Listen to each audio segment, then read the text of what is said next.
I'm guessing we can get started with a conversation that is really apt for where we are, considering the activity, the volcanic activity we can't stop talking about, that also powers this amazing country and all of the innovations here. So, Halla, I want to start off with a simple question. 16% of the workforce in the energy sector globally is made up of women. It's dismal. When you get into the leadership positions, it's even more dismal.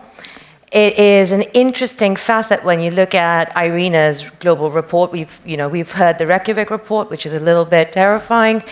Irina's report, the International Renewable Energy Agency's report from last year, was kind of an indicator that we're saying, hey, renewables has so much potential, 139 million jobs potentially being created. But if 16% of the workforce now is women, where the heck are we going to find the women to fill those jobs? So Iceland's led the way in many, many ways.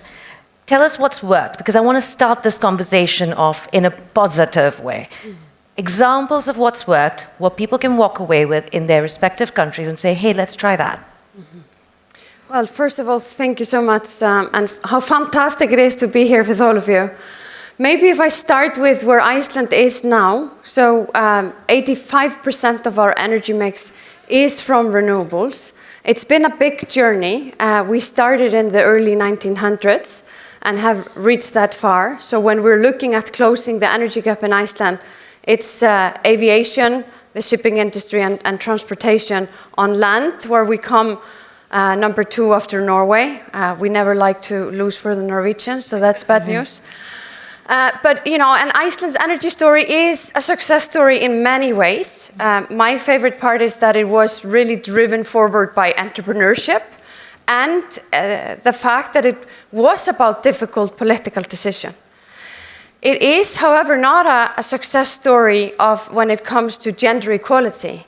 You were mentioning the figures globally, how women are underrepresented in this industry. And the same applies actually to Iceland. It is one of the most male-dominant industries in the country.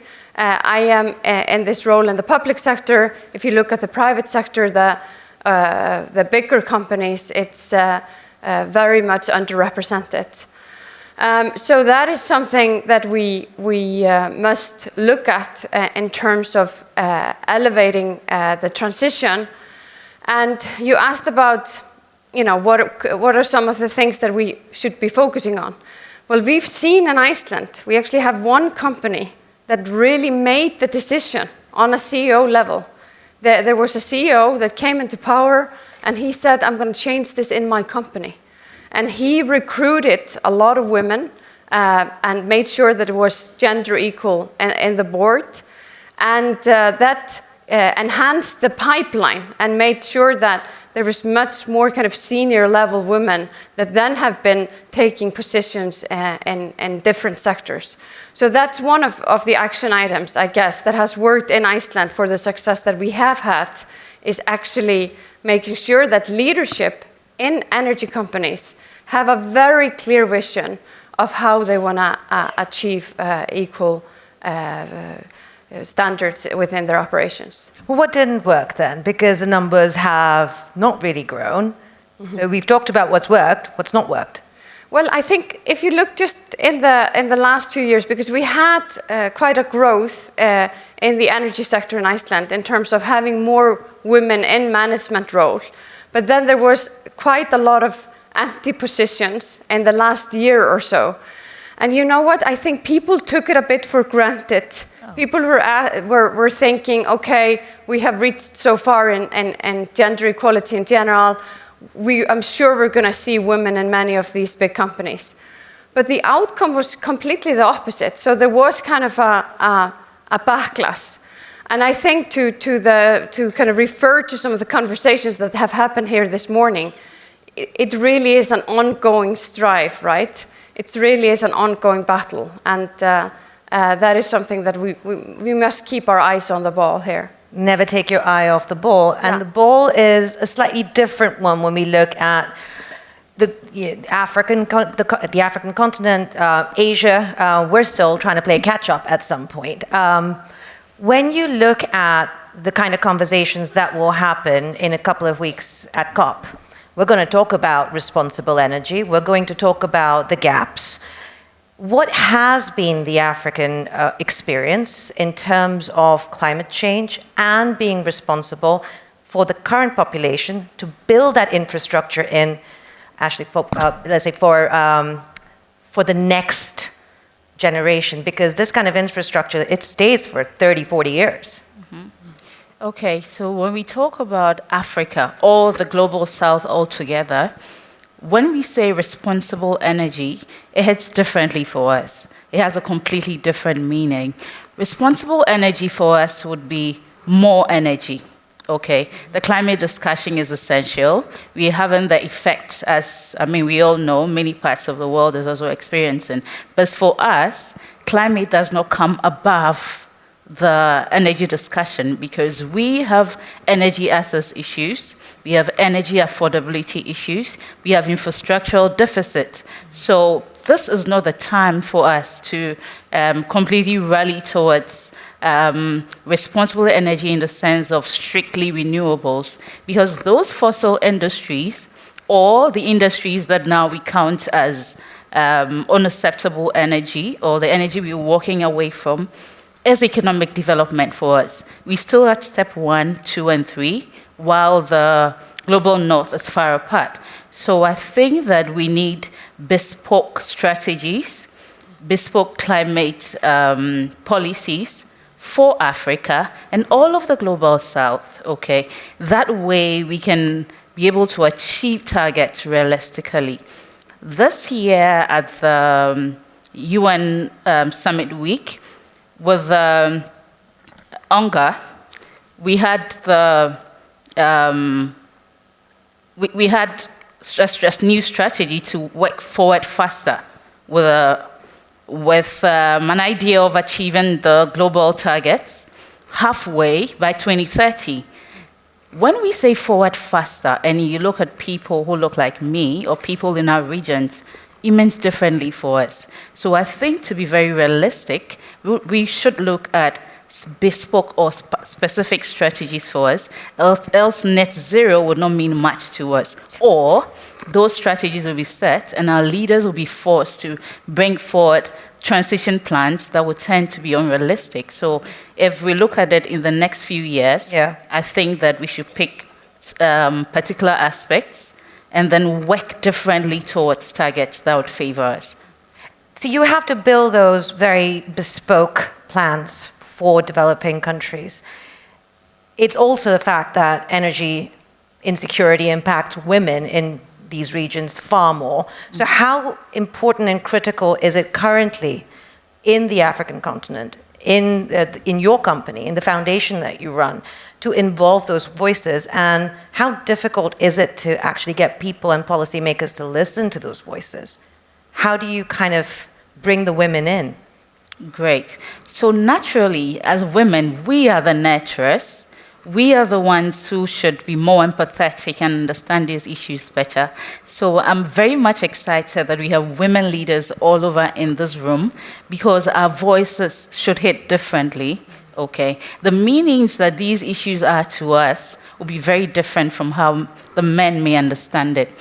In Africa now, though we are saying that climate should not be topical, we do admit that it affects us in all sectors, because energy is underlining all through. If you go to the agricultural sector, there are climate issues. For instance, in the country where I come from, in Ghana, there's been climate issues that has affected the periods with which farmers are going to plant, and when they're going to sow, when they're going to harvest. And food prices are skyrocketing because the rains did not come as expected. And we do not have those mechanisms that keep us from using traditional systems. Infrastructure is not in place. So climate hits us directly, and that's affecting health as well. You go to villages, rural areas, where we need basic energy to keep people alive. Okay, yes. So I'd say that responsible energy means differently to us. When it comes to women coming to the table, let's come to the table with value. It can be about, we just need to have more women on the table. No. Let's come to the table and have a voice. The voice that has a true impact, okay? Realistic impact, practical impact to the ground, not just at the highest levels where we're just making political decisions. So yes, we need women on the table. We are the nurturers. We are the most empathetic. So let us make efforts to rally more and more women into the room. That way our voices can better be heard. And these energy issues can be addressed differently. So Lesley points out a really important problem that we have, getting these voices to the table that have experience rather than being there for the sake of being there. Voices that can bring a different perspective, cross-sectoral perspective. The impact is across our economies. So how do we do that in an industry that's already lost trust in terms of stakeholders because the focus on the shareholder is so important? How do we include these voices in a really sensible way and rebuild trust as we transition? Sure, and I think Lesley's point about not just having increased numbers of women, but having women who are actually able to make a difference is incredibly important.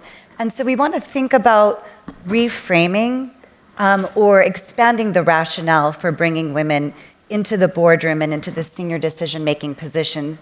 And so it's one thing to take a rights-based approach and say, for gender equity, we should have a quota and have a certain number of women on each board, but that's not necessarily going to change hearts and minds of the people who are already in power, who might look at newcomers as just getting there because they're filling a quota slot and not because they're bringing valuable perspectives to the table. And so it's important to accompany any kind of rights-based approach related to equity with a deeper interest-based approach where we're actually doing the work of showing people that bringing greater female representation to boards and to top-level director positions is good for the company itself. So numerous studies show that companies with higher proportions of women on their boards outperform financially and have greater return to equity companies that have lower proportions of women on boards. But additionally, to help them understand having more women on boards leads to much better decision-making, particularly related to risk, leads to increased corporate social responsibility, increased attention to the impact on communities, which can help make wiser long-term decisions, and also improved corporate social governance. In addition, the energy industry in particular is facing a world, as we can see, with increased threat due to climate change catastrophes, earthquakes here in Iceland, wars around the world, where we're responding to rapid change and rapid shocks. And when that happens, it's not helpful to have a group of decision makers who are all trained to think the same way and come from very similar backgrounds, because they might be strong in a technical sense, but they won't be strong adaptive leaders who are able to recognize new kinds of challenges and come up with creative and innovative solutions. And so it's the companies who can have greater diversity, both in terms of gender as well as in other kinds of representation, who have been shown to be more nimble and better able to respond to a changing world.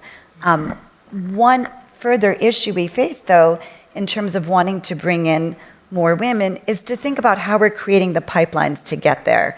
And so we need women with experience, but even in companies that can point to a certain proportion of women who are employed, we have to look at the roles that they're entering with, right? So women tend to come in to the HR positions, to accounting, to administration, to PR, to communications, but they're less likely to be employed in the R&D related to STEM or in senior management positions, which is where the growth comes and where the positions where people can rise up to senior leadership levels. And so that also ties back to, if you look at women's representation in STEM fields and higher education, when women are vastly underrepresented.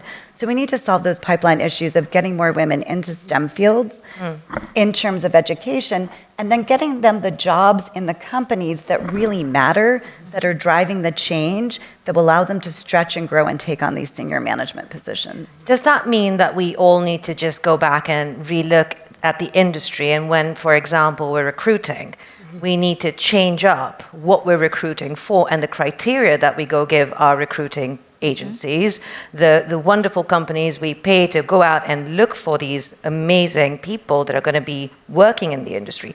Do we need to change up what we're looking for in terms of the criteria we set? Do we need to change up the interview process when we talk to these women? And do we also, as women within either the industry or connected, affiliated, push each other a little bit more so we don't sit on our laurels, Halla? Well, I think all of these things kind of need to come together, and I think they need to come together now, because as Kessely and Lesley have mentioned, I mean, we're at a very important point when it comes to energy transition in the world, related to climate change, related to poverty, and so forth. So if women, it's the fourth industrial revolution, if you think about it, right? It's really about converting energy systems that have a very long lifespan. So if we don't make sure that women are engaged in this complete transition, then how can we make sure that we're actually a part of the outcome, part of the solutions that will live for decades? So making sure that we are recruiting effectively in the industry is definitely a part of it. We actually had an event here yesterday where Kessely was hosting a negotiation workshop for 130 young women about, advocating for themselves within the industry. So all of these little things must come together. I will end, because we're also trying to look at happy thoughts and happy notes here. One of the things that we are seeing when it comes to the innovation sector in Iceland is that it's many more women that are actually leading the way there.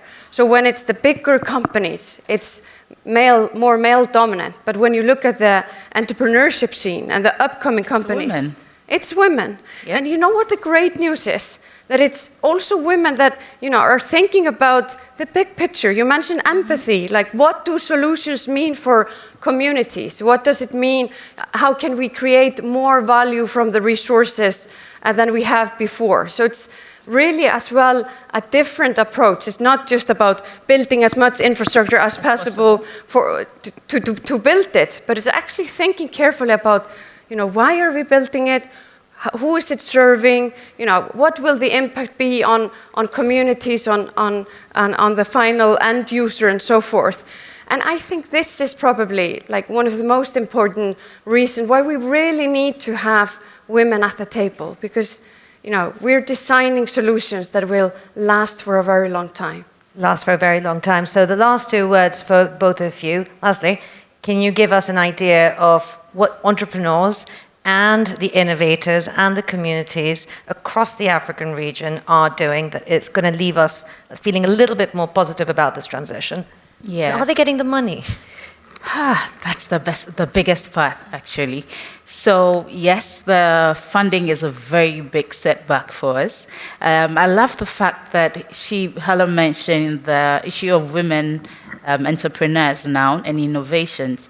I think that in the forefront of the idea of leapfrogging, from our end, from Africa and the Global South, I think women are in the lead. We're doing so much work with innovations and helping with renewables and all that. But yes, the missing link there is funding and infrastructure. So if we're going to achieve the targets we're looking at in terms of renewable, then yes, the funding must be up there. How do we get this funding through? So luckily for us, we have all these leaders in this room who have great interest in women development. What are we doing to fund these female-led businesses? What are we doing to contribute to these businesses that are making impact? So I think that we should now strategize, like I said initially, to give it a focus that let's see, what are the best ways we can find this and make them happen? Not just to sit at the leadership level to say, we're achieving net zero. How are we doing? Let's pick it in those little steps and deal with funding, deal with technological support, which we very much need. Yes, and then the infrastructure in there. I think we would get something once the decisions are now made looking practically at the ground level, not that just at the corporate level. Now we're going down to those women and children in that rural corner, in that layer level. And then once we help them achieve there, I think we can achieve our goals all together as a country, as a sector, and as a world, as a global village that we are now. I'm sorry to cut you off because we are definitely out of time, but Kessely, I want to get a last word from you. Since you were giving advice last evening, how about some advice for the entire room that couldn't make it for that dinner? What can we do to ensure that we push this agenda forward in a very constructive way? Sure. So just on smaller terms, you were asking about how companies can recruit differently. And it's really about making the company a place where women would want to work. So do they have transparent policies so women understand the criteria for promotion? Are they giving equal opportunity to the jobs that can lead to rising to a senior management level?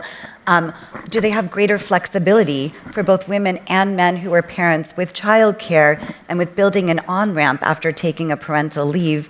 It's these kinds of things that can make the companies places that will attract women who want to do great work but also have a life.